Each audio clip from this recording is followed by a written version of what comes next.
បាទអត់ទេបាទយ៉ាងណារົບដល់10បាទមិនអាចបន្តការប្រកួតបានទេបាទសម្រាប់បង្គោលក្រហមវ៉ាន់វឿនបាទបងសុំស្លូមួយសិនបង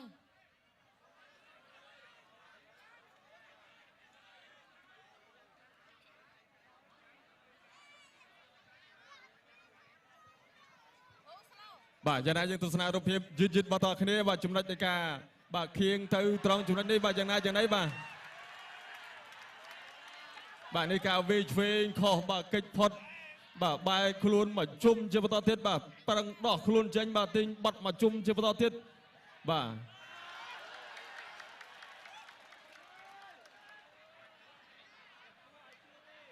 បាទយ៉ាងណាយ៉ាងណីទស្សនិកជនបាទលោកយ៉ាងណាក៏គាត់បាទកំពុងតែបាទពិនិត្យ slow motion ម្ដងហើយម្ដងទៀតដូចគ្នា